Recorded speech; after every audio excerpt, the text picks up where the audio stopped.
ये जो आज हमें इतिहास के नाम पर जो कुछ भी पढ़ाया जा रहा है, क्या वो सही है?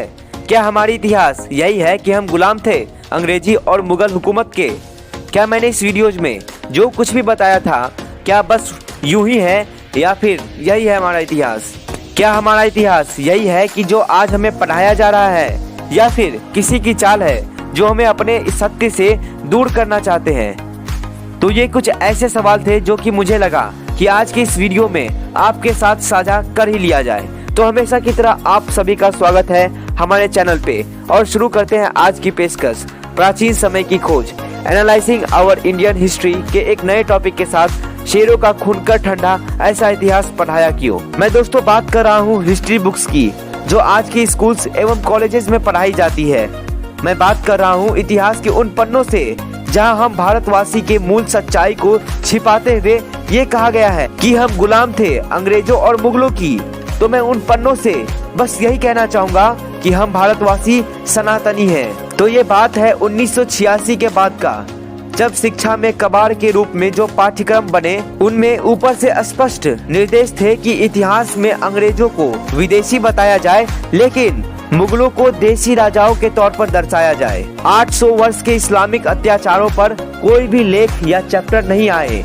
पूर्णतः ग्लैमराइज कर अच्छी अच्छी बातें बताई जाए। महाराणा प्रताप और शिवाजी महाराज को 2-3 पंक्तियों में निपटाया जाए। हमको झूठ बताया क्यों, सच को गया छुपाया क्यों, शेरों के खून को कर ठंडा, ऐसा इतिहास पढ़ाया क्यों?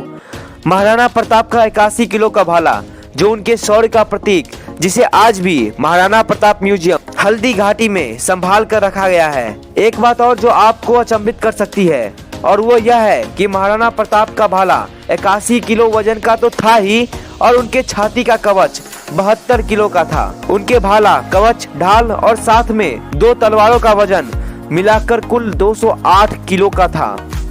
महाराणा प्रताप का वजन 110 किलो और लंबाई 7 फीट 5 इंच थी। यह बात अचंभित करने वाली है कि इतना वजन लेकर महाराणा प्रताप रणभूमि में लड़ते थे।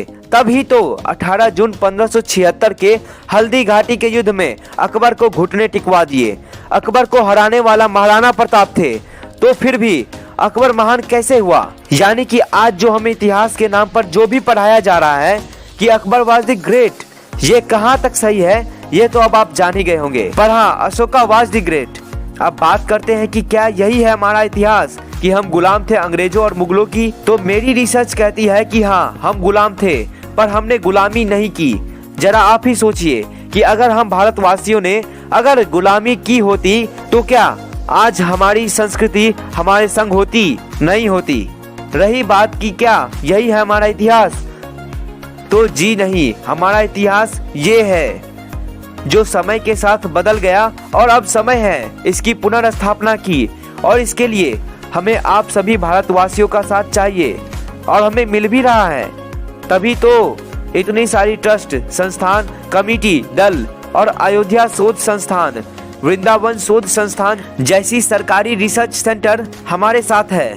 अब जो प्रश्न उठता है कि आखिर क्यों हमें अपने सच्चाई से दूर रखा गया, कि आखिर क्यों सच को छुपाया गया? तो इसका सबसे बड़ा कारण था उस समय के नेता, जिन्होंने हमारे पाठ्यक्रम के साथ छेड़खानी कर सभी हिंदुस्तानियों को उसके अपने मातृभूमि के अस्तित्व से अपरिचित रखा जाए, ताकि वो हमें भटका सके। क्योंकि उस वक्त वामपंथियों के द्वारा देश को संचालित किया जा रहा था। इसके साथ साथ वो हिंदुस्तानी भी गलत है, जब जिस उम्र में अपने बच्चों को अपने देश के प्राचीन इतिहासों को सिखाए, तो उस उम्र में बच्चे सीख रहे हैं कि हम गुलाम थे अंग्रेजों और मुगलों की। हमें सिखाना चाहिए कि कैसे हमारे क्रांतिकारियों ने अपनी बलि देकर इस देश को स्वतंत्र कराए थे। तो बच्चे सीखते हैं कि हम गुलाम थे अंग्रेजों और मुगलों की। हमें सिखाना चाहिए कि कैसे हमारे वेद पुराणों में भारत को दर्शाया गया था। तो आज के बच्चे तो बस यही सीखते हैं कि हम भाई गुलाम थे अंग्रेजों और मुगलों की। यानी कि हमें अपने एजुकेशन सिस्टम में बदलाव लानी पड़ेगी, और वो भी आएगी, क्योंकि आज़ादी के कितने दिनों बाद हमारा भारत देश के राजपाट सही हाथों में है। कृपया आप अपना सहयोग बनाए रखें। और अगर आपको मेरी इन बातों से जरा सी भी ठेस पहुंची हो, तो याद रखना कि अब आपके ही हाथों में देश के उत्थान और पतन का डोर है, क्योंकि आप ही हो आने वाले भारत देश का कल। जय हिंद, जय भारत, वंदे मातरम। इस वीडियो को आगे शेयर करें और चैनल पे नए हैं तो सब्सक्राइब किए बिना ना जाएं।